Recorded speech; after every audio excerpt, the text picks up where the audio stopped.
नमस्कार मंडळी, तुम्हाला जर असा जाळीदार आणि एकदम मऊ लुसलुशीत म्हणजे घशात न रुतणारा ढोकळा बनवायचा असेल ना, तर अशा पद्धतीनेच ढोकळा बनवा. एक नंबर असा तुमचा ढोकळा बनणारच बनणार आणि तुमच्या घरचे सुद्धा म्हणणार, एवढा छान ढोकळा कसा काय झाला? एवढा छान ढोकळा होतो बरं का हा.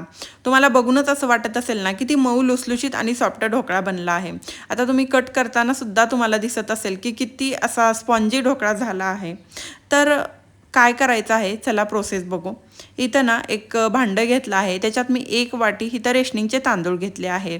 तुम्हाला तांदूळही दाखवते. आणि अर्ध्यापेक्षा थोडंसं कमी चणा डाळ घेतली आहे आणि 1 चमचा इथं उडदाची डाळ घेतली आहे मी. छान हे 4 ते 5 पाण्याने धुवून घ्यायचं आहे, कारण ह्याला ना थोडंसं असं पावडर वगैरे लावलेले असते धान्याला ह्या, त्यामुळे 4 ते 5 पाण्याने असं धुवून घ्यायचं आहे आणि 6 ते 7 तास ना हे भिजवत घालायचं आहे. हे भिजून झाल्यानंतर ना किती छान भिजलं आहे तुम्ही बघू शकता. आता हे मिक्सरच्या भांड्यात टाकून एकदम फाईन अशी पेस्ट तयार करायची आहे. पाण्याचा अत्यंत कमी वापर करायचा आहे आणि मगच हे एकदम मिश्रण बारीक दळून घ्यायचं आहे.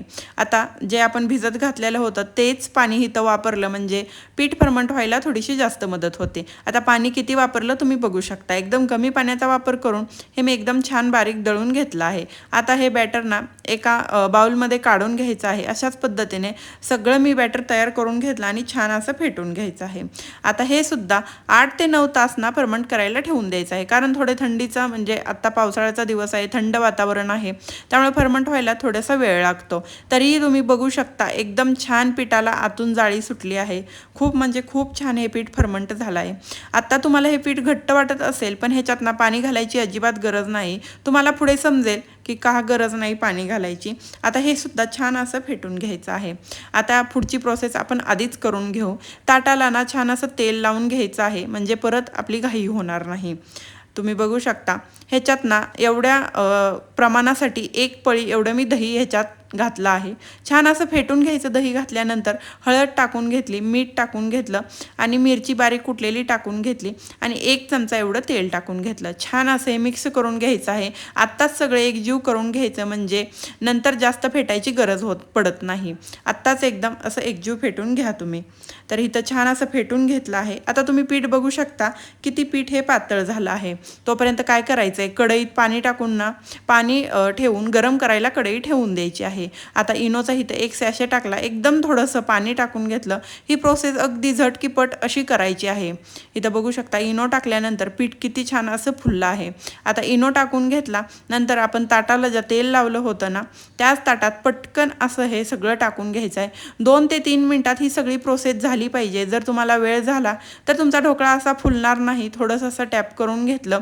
आता इथं पाणीसुद्धा छान उकळलं आहे. लगेच मी हे ठेवून दिलं, म्हणजे ना इनोचा इफेक्ट एकदम छान होतो. पटकन अशी वाफ भेटली की त्याला. आता हे झाकून ठेवायचं आहे. डायरेक्ट 20 ते 25 मिनिटानंतरच हे ताट उघडायचं आहे.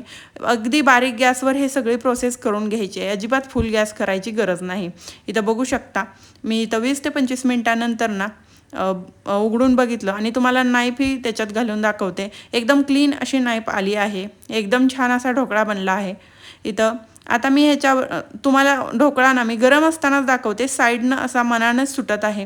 एवढा छान ढोकळा बनतो हा. आणि इथं ना मी तेल, मोहरी आणि तिळाचा तडका टाकून घेतला, थोडीशी कोथिंबीर टाकली.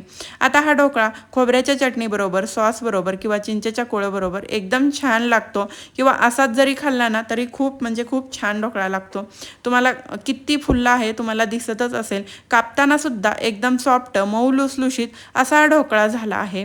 तुम्ही एकदा ह्या प्रमाणाने ढोकळा बनवला ना तर प्रत्येक वेळेला तुम्ही ह्याच पद्धतीने ढोकळा बनवणार. अजिबात चुकणारी रेसिपी नाही, अजिबात चुकणार नाही तुमची रेसिपी. तुम्ही बघू शकता किती छान अशी जाळी सुटली आहे. असा मोठा मऊ लुसलुशीत असा ढोकळा होतो ह्या पद्धतीने केला तर.